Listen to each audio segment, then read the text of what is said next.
Greetings, everyone. Thank you for joining us today on another program called, what's the name of our program? Memories of Plymouth. Memories of Plymouth. Thank you for joining us. It's our 8th year now that we've been bringing in people from Plymouth and the surrounding communities. It's an opportunity for every person who is willing to join us here to share their stories, their memories of their time. And as I always say, that's really important when you're talking about or thinking about how important a community is today in the society that we're in. So we have a special guest, and I'd like to introduce you to him. So I'd like to say, Dick, thank you very much for joining us. Glad to meet you. After how many years? If you don't mind, please share with our audience what your full name is. Okay, full name Richard Anderson Flanders, Jr. And then Anderson, I'm not aware of. Is that after someone? Yes, that would be in one of my lines of the family tree. I think it came down through Zebulon Flanders line. He married into an Anderson in Warner area back in the early 1800s. Wow. Wow, you go back that far. Oh yeah, well I go back even further. The Flanders, Stephen Flanders was a settler that came into Portsmouth about 1640 or so, and he married a woman by the name of Jane, who was supposedly, according to the record, a Sandusky Indian princess, which makes no sense, and there's no detailed record. Somehow this Jane could speak fluent English.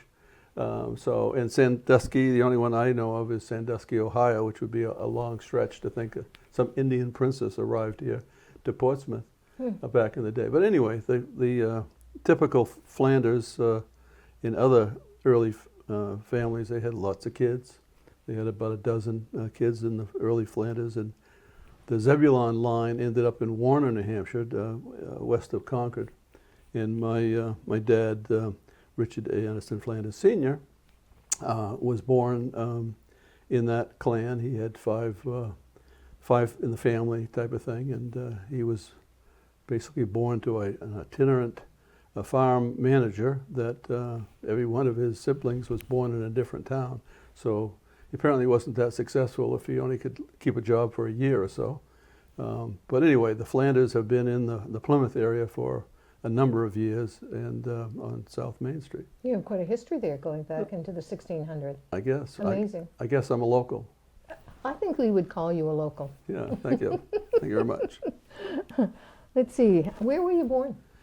Yeah, that's another interesting story. I was born in South Portland Hospital.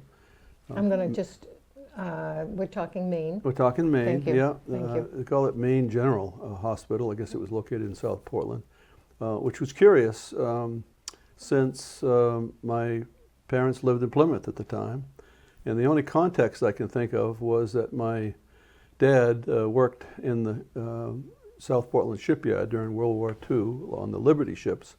And my guess is they went and visited friends there after the war. I was born in 1947. And whoops, they needed to get me to a hospital. And so I was born there because, why I say that, I think I was only a short resident of Maine for maybe a couple of weeks before we moved back to Plymouth. My oldest sister, Sharon, was born at the old Plymouth Campton Hospital. Okay, she's a year older, and my youngest sister, Susan, was born here in Plymouth. So what was I doing in South Portland, if not on a brief, vacation with the folks? Not sure. Stories that our parents don't share with us. They never told me, and I never asked. Interesting. Yes. Interesting. Talk about mom and dad, if you don't mind. Well, my mom, Edna Mae Ellison, was one of 5 in her family. The Ellisons were also an older family name out of Portsmouth area. Jacob Ellison line is probably one of your old neighbors. One of the first settlers of Mount Prospect Road in Holderness in the 1700s. And her grandfather moved into a place, I guess, his families, could outgrow the available farmland in their area. They had to move on. He ended up moving to a plot in Cookville, off Fairgrounds Road. Henry Ellison, and then my mom's dad, also, an Ellison. Obviously, Raymond was his older brother, but the Ellisons, Charles Henry Ellison, my mom's dad, was a early resident of Fairgrounds Road. He had to, of course, move off the farm after a while too, and they had an opportunity to get a house on Fairgrounds Road, not too far from Cookville, where I live. Now, my dad's side, again, I think I mentioned, came out of the line out of Warner, New Hampshire, and he was local. A boy, went to local schools, as the Flanders did, and ended up working for the Cushman Bacon Company. Actually, many years after the war, he got a job as a door-to-door bread salesman from his territory, from Plymouth north to Lincoln. And so we grew up with having bakery goodies in our backyard. My dad's. Was it black and white, the vehicle? Black and white, very distinctive logo for Cushman. Yeah, it was very popular, very well known. He would pick up his order down in New Hampton every morning and then head north. And there was another fellow that ran the local Plymouth route that covered, I'm sure, Bridgewater South and so on. Do you remember any Cushman bakery folks in your neck of the woods? Not folks, but I can remember the vehicles going by the store. Oh, yeah. Yeah, Your competition. Is that what you call it? All right. Let's talk a little bit about your education. Well, being a local boy, I attended all of the local schools growing up, Plymouth Elementary, Plymouth High School, back when it existed, junior high, of course. Then from there, worked my way over to good old Plymouth State College at the time, and got my undergraduate degree there. What did you specialize in? Well, even back then I was interested in nature and the outdoors, and I was basically a biology major back in the day. And although it's kind of funny, I think last year of high school, we had the guidance counselor used to meet with all of us as to what our plans were beyond high school. And based on a test, he suggested that I'd probably do very well as a carpenter. And I said, yeah, I do like working with my hands, as it were. But I said, I'm in the college prep program. I don't see changing that now after 4 years of high school. But so anyway, I was a townie. Ended up all this time commuting to the schools, either by bus when we were in, of course, younger grades, but of course, as a townie, going to classes and during college years. I'm just trying to think if you could participate in extracurricular activities because of where you lived. Yeah. It's for me, it would be quite far if you had to walk from home to school. How many miles? About 3 miles. So no, we weren't able to really participate in that way. We again were bus kids growing up. We got on the bus in the morning, got to school, went to class, came home again. So when my dad had the only vehicle, which was the bakery truck, we didn't have another means to get back and forth after school type of thing. So I think I vaguely remember serving, warming the bench in junior varsity basketball. And I don't remember playing much, but supposedly I was on the team. So most of my growing up was hanging out with my buddies, doing intramural, they call it, or extramural activities when you were just put your own little things together outside of school.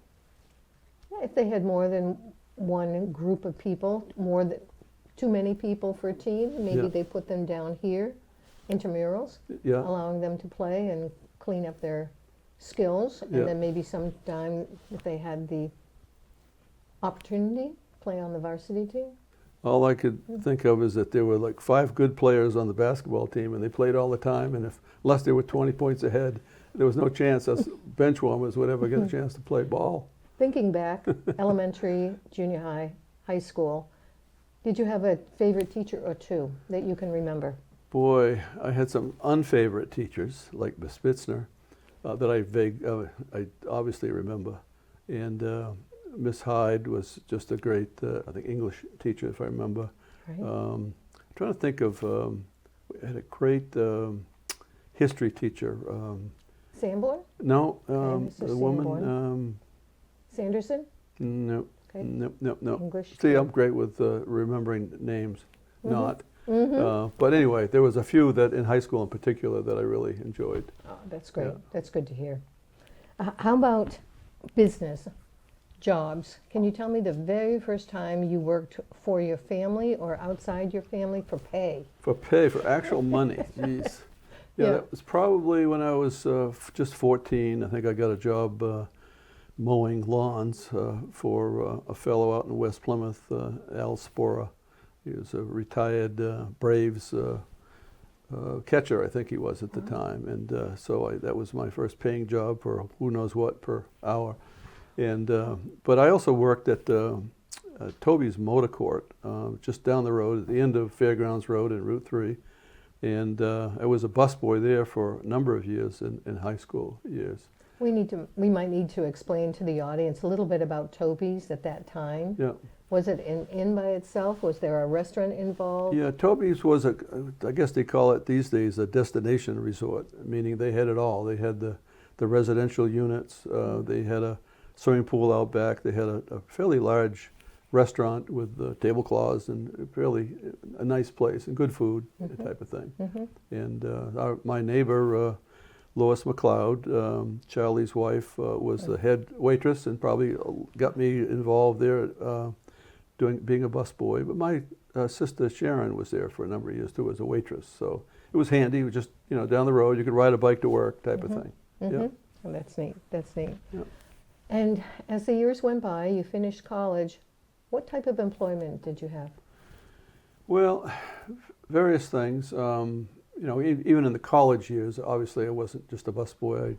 I worked a couple of summer jobs for the DOT, Department of Transportation, bridge work, bridge construction and painting, building a road, actually the backside of Mount Sunapee, worked on that one summer. And got several jobs as a carpenter. I did like building things, so I got the carpentry job.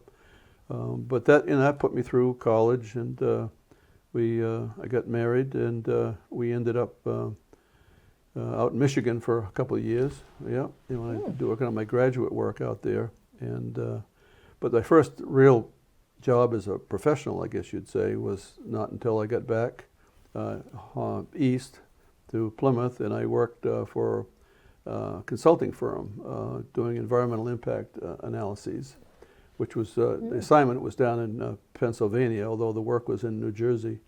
And I did not take that on very well, in the sense that it was not a great place to live.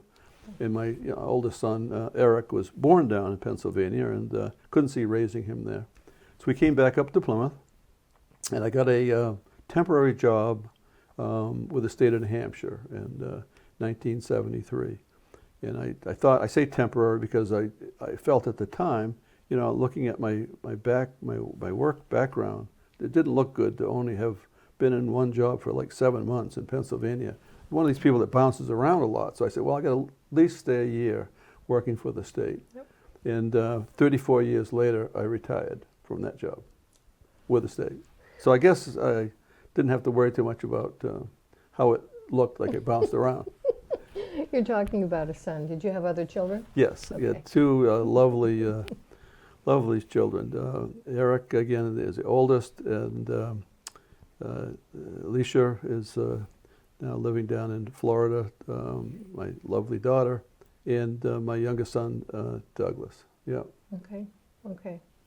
Nothing like having them very far away, huh? Well, it doesn't help. It doesn't help, right, for sure. But, all right, then. Anything else related to business?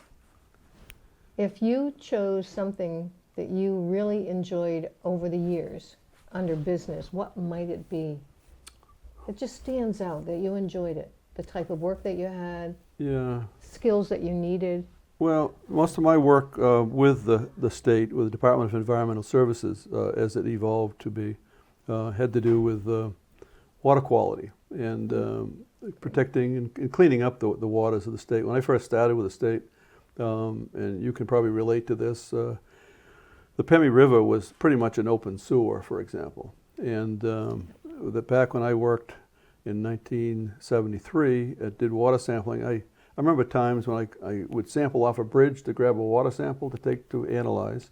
Couldn't see the water because of the foam on the top of the water from the discharges from either the wastewater plants or the paper mills and so on. So it's amazing to me, and I take a lot of pride in the work that we did at the state to clean up those rivers.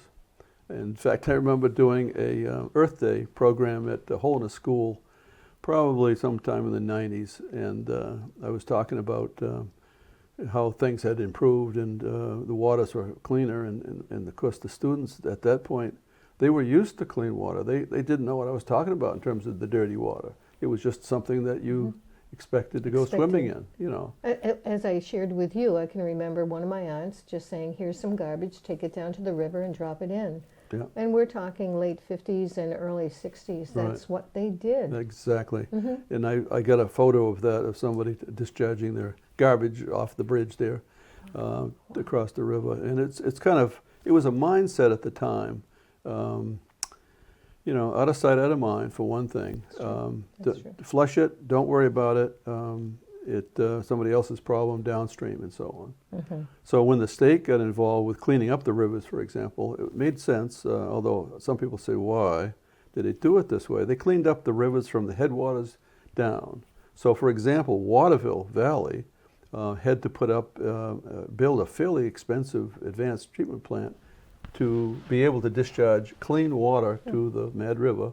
And then working downstream, the plants like in Woodstock and Plymouth had to be built to take care of waste that would thus keep the water clean until further downstream it came down to Concord. And we always said, working for the state, how is it that the water is still not good in Concord when we had to spend all that money up in Plymouth? Well, one little piece at a time to clean the whole watershed up. You had to work from the upstream down. So but it was interesting to see it over time. The water's cleaned up, and I took a lot of pride in the work that we did then. And I also got involved with lake studies as well to clean up the lakes. Is it a question I shouldn't ask, but do we have a river or stream or a lake that is considered the best in the state? Well, we have three classifications of water bodies. Class A is supposedly drinkable type water, and Class B is fishable, swimmable type water. So the national goal under the Environmental Protection Act was to have all waters in the whole country fishable, swimmable by a certain date in 1970. That didn't really happen, but we made good progress toward that. But there are lakes like Lake Sunapee that are legislatively called Class A, and they draw water for the town of Sunapee from the lake itself. That doesn't mean that people don't swim in it and whatever, so we had to be careful about promoting swimming in what was drinking water. And one time as a kid, someone said Newfound Lake was one of the cleanest there was. Yes. Accurate? It's still a very clean, one of the cleanest lakes around for sure, as is Big Squam Lake, and the nice deep oligotrophic, they call it, lakes, low nutrient input and so on. Right. And we really, this area in terms of the tourism or whatever, have really benefited from obviously not only the clean waters, because everybody now uses the rivers like for recreation that they wouldn't think of back in my day. And of course the lakes are highly valued for recreation. That's great. Thank you. Yeah. That was interesting. If I asked you to reflect on your time growing up as a youth, a young adult, and then where we are right now, I don't know what we're going to call us. What reflections do you have? What comes to mind when you think about Plymouth and the surrounding communities? Give you more context. I guess I want to say I still love Plymouth as much as I ever did because of. Yeah. Why? Well, Plymouth is obviously rural. We have advantages here that other folks don't enjoy, like in the cities and so on, in terms of being able to get out and at short notice be out recreating, whether it be biking or mountain climbing or whatever. It's kind of sad. We kind of take it for granted. And in fact, I remember growing up, I don't know what my birthday was, maybe it was 45 or 50. I went to a class reunion, and it was like, wait a minute, I had to be able to do something that I haven't done before. Wait a minute, there's mountains around here. I should consider climbing some mountains. Well, they've just always been there, you know. And then 10 years, 15 years later, I finally finished the 4,000 footers in the state. Impressive. And Impressive. But at the time, that's why all these people are scrambling north from Boston area and down south. They're enjoying things that we just take for granted in our own backyard. And just, I don't know, the overall quality of life, the friendliness. How many people come to Plymouth and are just amazed at the common, the old, the stores, everything that we have, the diversity of things we have. The university, so important. We have, you know, just warm people, friendly people, and you know, I can't imagine living anywhere else, especially after being in Michigan for a couple of years and living in a few other places. Like, we got it pretty nice here. I have a group of questions I'd like to ask you again, just on memories, and we can pass them by. But if I said to you weather, what things have occurred over the decades that you were here that just said, wow, that was in Plymouth, New Hampshire? What kind of weather patterns have we had? I guess the typical response would be something like acknowledgement of all the floods that we've had over the years. Now, where we live on Fairgrounds Road, that isn't a real issue per se, but we all had to relate to the fact that, you know, you can't just go downtown any old time if the interval was flooded between Plymouth and Holderness. But it just I guess the force of nature aspect of flooding. You go to Livermore Falls, where we would swim in the summer and then see the roaring waters coming through there. It was just amazing. Or the Baker River. I mean, there's a significant floodplain, of course, in the Plymouth area, what they used to call intervals, where all the floodwaters used to go and fertilize the gardens, the great agricultural areas along the rivers. And it was always just so different to see that effect. And so I think basically the flooding in particular, wherever it was. Yeah. Fires. Can you recall any fires in town to major organizational buildings, homes in the area? Being an out-of-towner, as it were, not being a person that's that familiar even with some of the in-town stuff, the only fires that I can think of that were in my memory of growing up would be neighboring buildings type of thing. My grandparents' home, farm, was built in the late 1700s, I guess, and we lived there as a family growing up. You know, when I was born and brought back, it was back to the family homestead there, the Ellison farm, and it unfortunately burnt in 1980s or something like that. And I wasn't living there obviously at the time. We'd built a house. But just to see that happen, it was just kind of a, you know, oh, gee, that's history to our family. And then the other side of me on the west, Charlie McLeod's father's old barn, a dairy barn. It's a huge thing. Must have been 80 feet long. It burned. So that's a significant memory that, you know, you don't think you'd ever see, but, you know, it happens. Do you know if they rebuilt? Never rebuilt. Never. You know, even back then, dairy farming was kind of going out, and you didn't have the inexpensive help, and you don't have the farmland that we have today. I can't imagine what the cost of a barn would be today to build it. Exactly. It You has to just be. don't see it happening Absolutely. very much. You know. Absolutely. Yeah. This is associated with you, I think. Fairs. Fairs. Plymouth Fair. I know something about the Plymouth Fairs. You could write a book. Well, we had a good presentation. I think it was 2013. Was that the 250th? Yeah. And it was at the basement of the Congregational Church, where I gave a talk to about 100 folks that showed up to what I call the history of the Plymouth Fair. And pretty amazing history, 147 years, I think, of running at Oldest that time. agricultural fair in the state. Exactly. Am I correct? Exactly. Yeah, at that time. Yeah.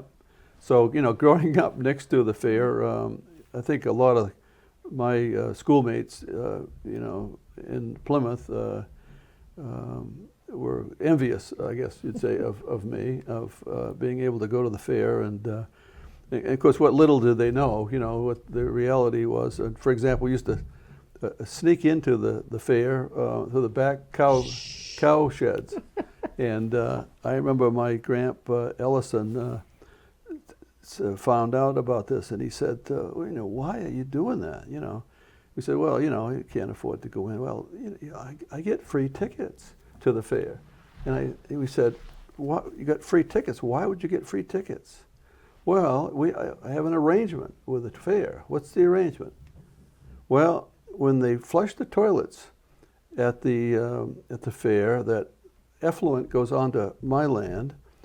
I get free fertilizer, and they give me a couple of tickets. So we said, oh, okay, that's good. We have a way to get in legally now. I hope the TV is on you and not me.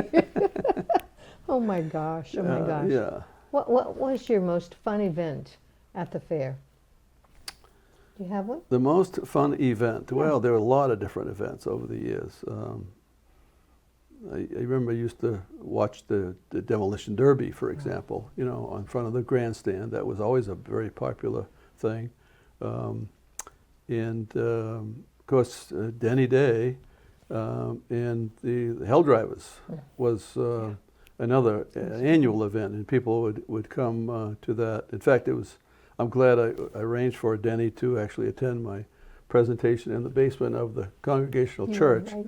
And Denny, if there was ever a character, he was a fellow that had to get out there in between setups for the racing. He had to entertain the audience, and he used to have some interesting lines. And I had to warn him when he was in the basement of the church that you can't really repeat some of the things that you said to the audience to keep them engaged. Especially in the church. Especially in the church environment. Yeah. And I could share some with you now, but maybe it isn't appropriate. So if we had a call in, we'd probably get a whole bunch of phone calls right now. I don't think so. I can imagine. Yeah, but there were a lot of things about the fair. I mean, I grew up again next to the fairgrounds, and my best friend Charlie Allen had a place right across from the fair, and his dad was a mechanic, Red Allen, and he had availability of cars, and so Charlie. At age, I think we were 13 or 14, he had a 37 Buick. And I had the advantage of a 40 Chevy for my grandfather. These were, not street-worthy machines, but they ran. So we learned to drive on the racetrack at the fairgrounds. Oh my gosh. And I mean, what parents would let their kids at that age learn to drive? 'Cause we weren't going to hurt anybody, but we did have a lot of fun out there doing that kind of stuff growing up. Let's see. Families and friends, birthdays, weddings, the passing of some people. Is there anything that stands out? These are good times and these are really sad times. Yeah. Yeah, is there anything that stands out? Well, we used to have a lot of good birthday gatherings, obviously, with family and friends, either in our backyard or at somebody else's home and so on. It was always good to get the people together. We had a couple of family reunions, I remember, we had a camp on Lake Sunapee, and they would come down, gather from far and near to that event. And so, these are the events that you just don't see relatives on a regular basis at. Yeah. But in terms of the sad stuff, that happens too. I lost my son Douglas at age 45 to colorectal cancer just 2 years ago. I mean, talk about, tragedies that you just don't think could happen to you. It does happen. Wow. And you have to grin and bear it, as it were, and deal with, his wife and our 2 granddaughters. And they've done well as a result, surprisingly, but they have to get through it, as we all do. Well, memories. We always think of the wonderful memories that we did have. Exactly. That's important. That's really important. Yep. Yeah. Yep. People in the town that affected you. Was there someone in the town area again, Plymouth community and beyond, that affected you, that you respected them for Yeah. whatever reason? Probably in that context, I don't know how many folks out there remember Fred LaFontaine. He ran the funeral home, and he was also a very active Mason, and he was the so-called dad of the group called De Molay. And De Molay was a youth organization for teenage boys, 13 to 19. And so my father encouraged me to do something like that, and I said, sure, I'll try it. And but Fred was one of these people that, you know, took you under his arm and showed you the ropes and worked your way up through the chairs and that. And we would have good interaction with, well, other folks that we didn't normally interact with through school, families. They also was a group, Rainbow Girls, the same age group, and so we would be able to, you know, at least socially interact with those folks. But I learned in the DMLA to public speaking, for example. Now, where do you learn public speaking in high school? You know, not too many opportunities. The only one I can think of is there was a speech that we had to give to our classes, Sure. and they picked one person from first year, second year, third year, fourth year, Yeah. and there was a winner at the end. Okay. That was stressful just amongst your yeah. classmates. Well, exactly. To stand up in front of your peers was a scary thing. You had some relationship with your classmates in certain ways, but that was different, you know, and it so it gave you some confidence. Memorization was something you didn't do much in school. So it was a social group, and they did some good things for the public and so on. So a service organization? it was a service organization, yeah, yeah. Yep. And does it exist today? It does, as far as I know. I don't think the group is as active as it was in Plymouth. We had a very active group when Fred LaFontaine was still around with us. But there are other chapters, I guess, throughout the state. Good enough. Yep. Interesting. Very interesting. Yep. Major changes in town, and the obvious one that we always talk about is the Main Street versus what we have now at West Plymouth. Yeah. You and I saw that change Absolutely. dramatically. Yeah. Are there other changes as well? Well, obviously the university has grown largely throughout the town proper, and that's you know, it has its good and the bad parts, and the sense of you know, taking away from what was some of the residential areas and so on. But certainly in terms of employment, whatever, it's good to have the universities, faculty and whatever here supporting local businesses and so on.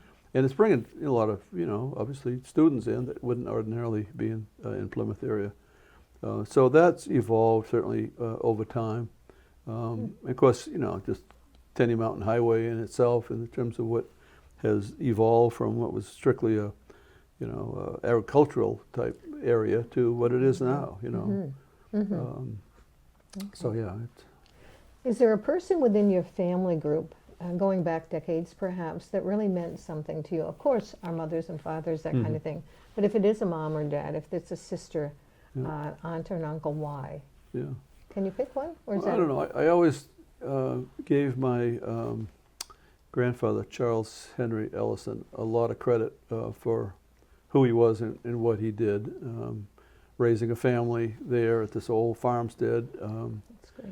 And making a living doing various things. He worked for Draper and Maynard, tying baseballs for 10 cents a piece back in the early 1900s. 10 cents a piece? 10 cents a piece, yeah. He made it good. That's real hard cash, you know, back in the day.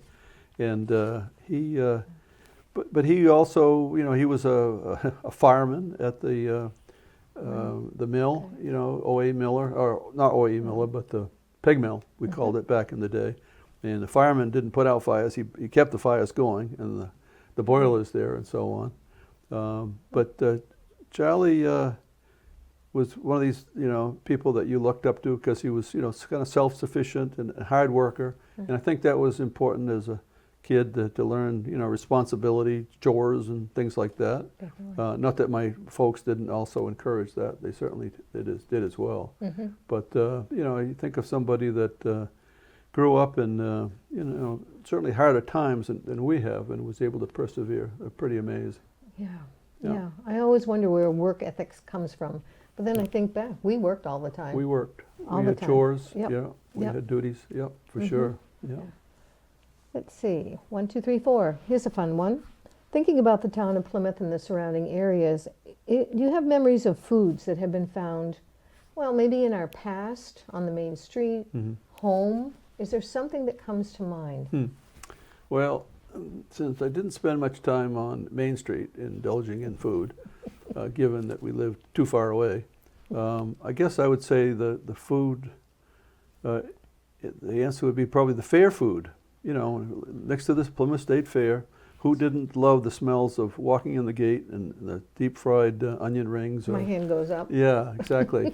The things that you just didn't see, or even like things like cotton candy. We didn't know what that was until we saw it at the fair, and candied apples, and just those. There was a one booth I remember that had. He was there every year. He made these like submarine sandwiches, we used to call them, of. Did he shave the meat? Yeah, shaved. You know, Okay. yeah. I don't know what my was his gosh. name, but anyway, he was always a very popular outlet, and we always look forward to having one of his steak sandwiches, I guess, at the fair. But the smells alone, you know, would do it. That's a great memory. Oh, yeah. Great memory. Yep. Yeah. Do you still go to fairs? Yeah, in fact, we do. We love to visit, for example, the Lancaster Fair, the great #1 fair, well done. Sandwich Fair, not so much anymore, just too many people, too crowded. Last time we went, it took us 3 hours to get from Conway to the fair, which meant a lot of people, a lot of backup on the fairgrounds. But it's certainly laid out nicely, and they've got a lot going for it. But, you know, I do enjoy, even the North Haverhill Fair. I don't know if you've ever been there. No, not that one, I don't think. It's a very, still agriculturally focused fair. Reminds me of Plymouth, if there ever was one. It's up along the Connecticut River Valley, and you see the same 4-H kids that, you know, well, not the same ones, but the program is still active in that regard. I thought it was the best part of it, when we can just go see the animals. How many children Exactly. today do not have access to that? Right, right. That's Or wonderful. just watching the kids take care of animals Yeah, and so on. thank you. It's a whole lifestyle that most kids just don't or can't relate to. No, type you've of got thing. it. Yeah. Bring them back, please. Yep. Did you have a best friend? Do you have a best friend? Well, again, I mentioned Charlie Allen, probably my best friend growing up, and he was 2 years younger than me, but we didn't have that many in the neighborhood to play with, as it were. And it's one of these interesting aspects that, you know, I was more into hunting and fishing and things like that, and Charlie was one of these people that would enjoy reading an encyclopedia rather than going out and playing with trucks. And he did all right for himself. Quite an intellect, actually. 4 years of school at New Hampton and free board at Dartmouth. Ended up, you know, a lot. Good person to hang with. You know, I picked up a few smarts from him, but I couldn't compete with him for what he knew. But That's neat. That's but neat. yeah, those are memories. It's kind of cool. Best friend probably lives with you?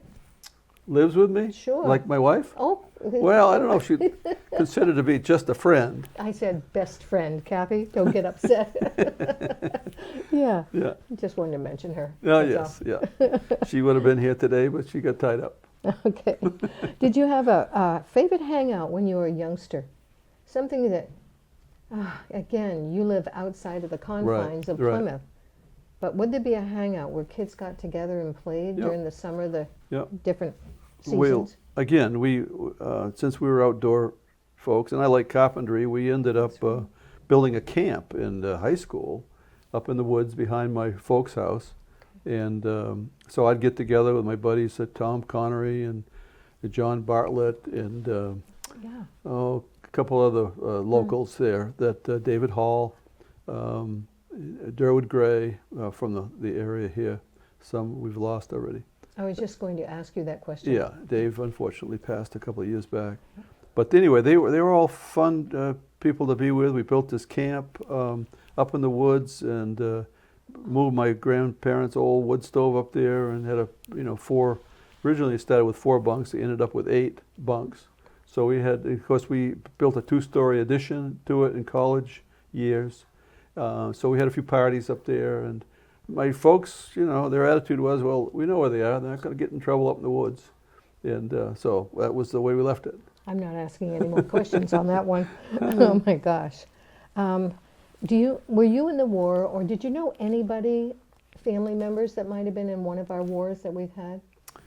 Well, no direct family members in the recent wars and so on, because we had classmates that served, and that's you know, you give them a lot of credit for what they went through and so on. We had 99 in our class of 1965. This is our 60th anniversary coming up here. It's pretty scary. And we've lost about a quarter of that 99 class, not from war related, but obviously from, hey, we're getting older. That says it all. That says it all right there. there. That says it all, Yeah, it does. Oh my gosh. Do you have memories of, I said some of the stores, but some of the industries that were here way back when? So downtown on the main street, but industries, they would be outside of the main street that have come and gone. Well, because I didn't work at any local industries per se, but we had, you know, the Shoe Tree group down there, which is the D&M building, I guess. O.A. Miller, Shoe Tree, employed my grandfather, I know in particular. And also, of course, the peg mill, as I referred to it prior, based on the shank mill. They took the white birch logs and converted them to popsicle sticks and tongue depressors and things like that.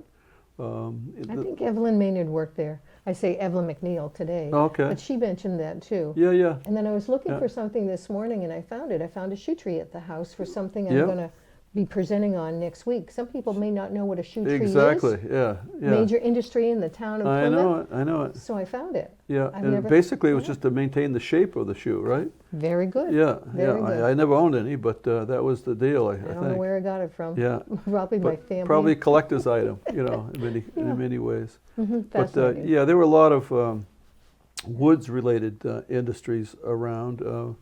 I know there was a large processing yard where in South Plymouth, where the senior center is now, that now is part of the wastewater treatment facility and so on, that was employed quite a few way back in the day. But think of the woods workers out there providing the forestry folk that provided the wood for these mills and so on. That's all come and gone. You still see forestry as per se happening. When I do the history on Draper and Maynard, and I think of the 400 that were in the factory, 400 were down at the other end of town, and the hundreds, and I tell myself, oh my goodness gracious, 1,000 people working in the woods, or yet at the same time, here we go, you said it. It's one thing to be in the factory, that they needed all the resources to make them from. The leather, the wood, to make the bats and the balls. Yep. And a lot of these fellows, people were specialists. They learned, you know, as you say, leather working or making. But yeah, a lot of I think our industry was based on the fact that we were in the northern woods of New Hampshire, and we had the resources, and why not take advantage of that? And then I think of like places like Berlin with all the paper mills that we used to have. A lot of folks migrated here. Irish worked here. I know building railroads.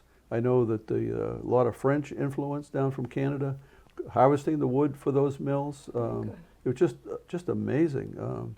And you know, those families, a lot of them are still here, and with, you know, few generations that have passed, their kids are still here and so on. So we're all, I think, have benefited from the influx of you know, immigrants and so on. Well, all those industries like Draper and Maynard, and the number of people they employed, and then now the switcheroo, you have the college and the number of people that they employ. Yep, absolutely. We're a small town that's had some major industries. Right. Yeah, very for sure. important. For sure. Very important. Think of other memories that you have that you'd like to share with our audience today. Other memories of Plymouth area. I guess I just think of growing up, you know, you know, what do kids, rural kids do? What, do they stay out of trouble, which we pretty much did. Learn to you know, hunt and fish and just find you know, harmless ways of enjoyment and with friends, as it were, or learn to, you know, by yourself to entertain yourself. Because back in the day, there we didn't have to worry about kids with drugs and you know, you think of things like back in the day, my folks both smoked and drank, and you know, that's something that kids learn to do and not to do. I never smoked because I thought it was so disgusting that my parents did, you know.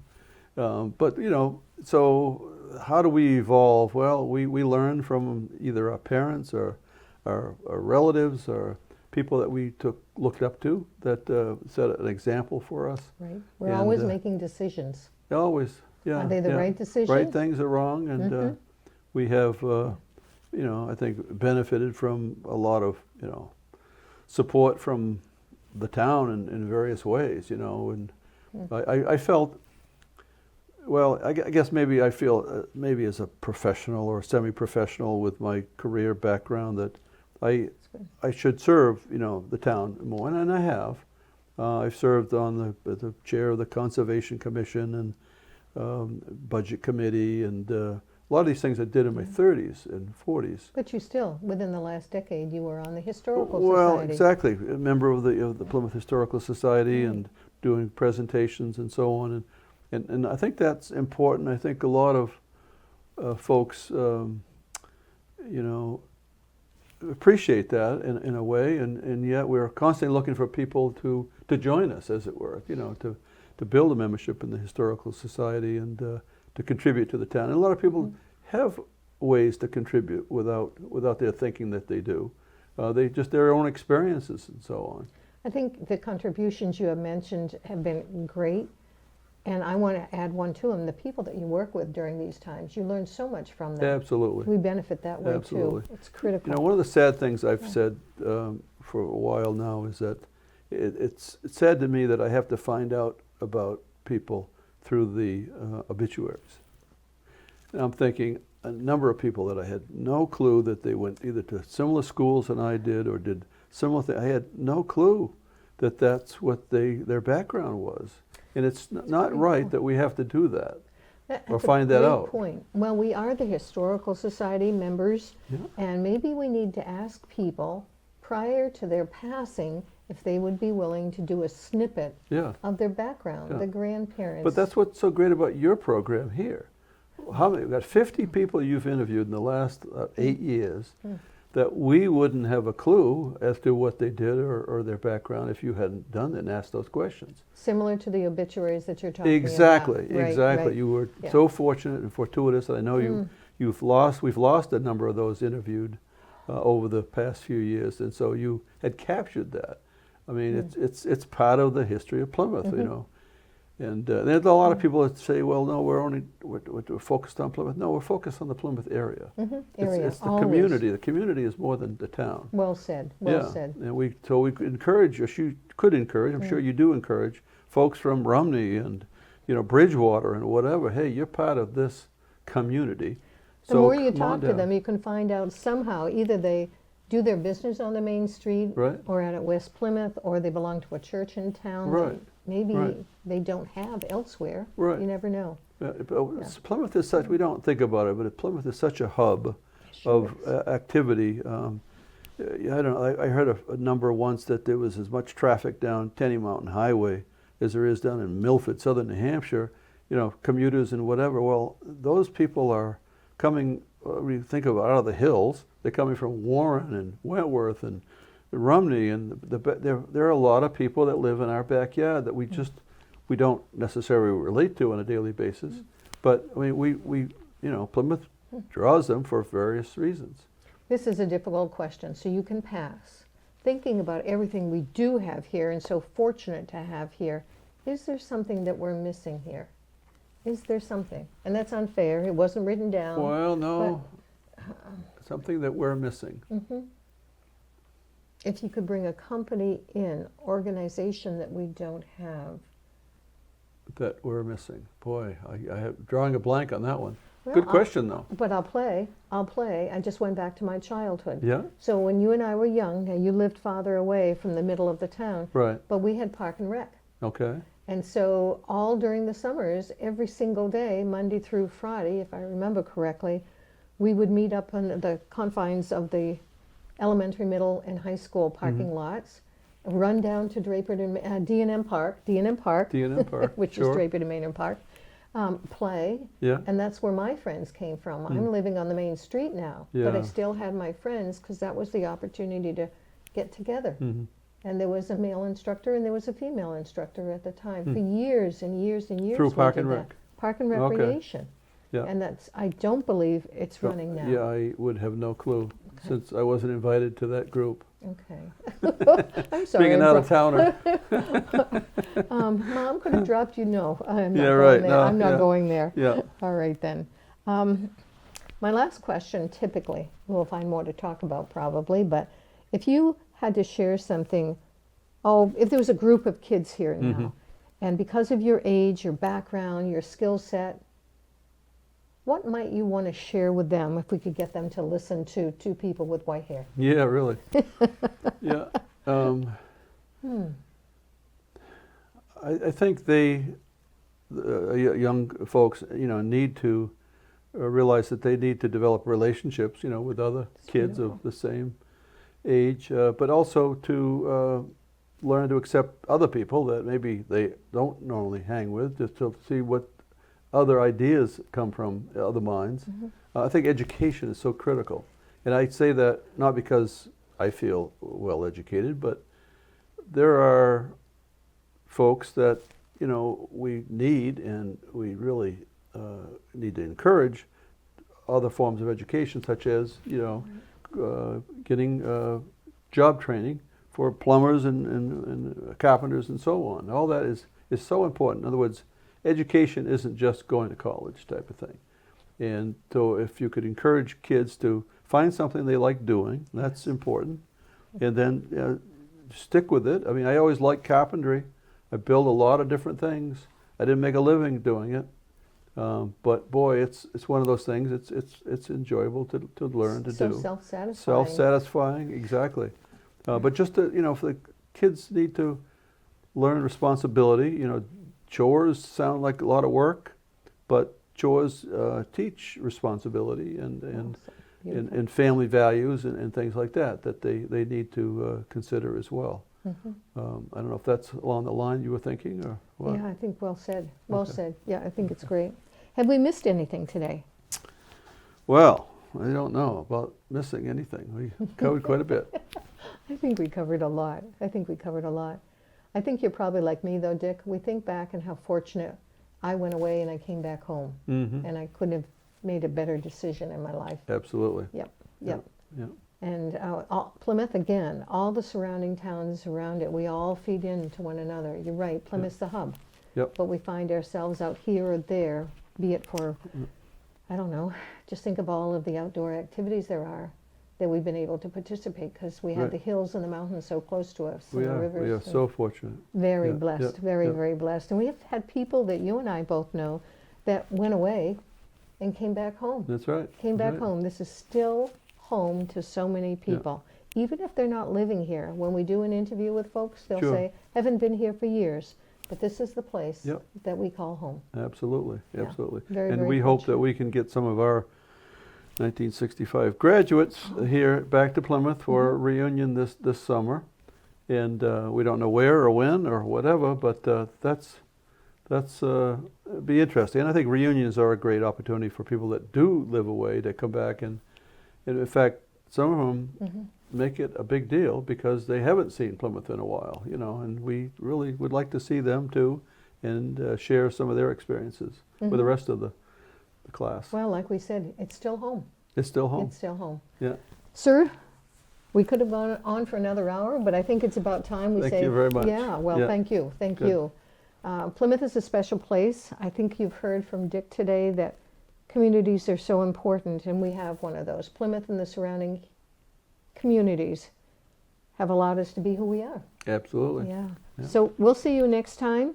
And if you'd like to join us sometime, just let me know. I think when I advertise, it's usually by having you go through the Plymouth Historical Society. You can give them a call and leave a message. You can do my email, louisem@plymouth.edu. I was a professor there for decades, and I still want my students from decades ago to touch base with me. We want to know that people are happy and they're doing well.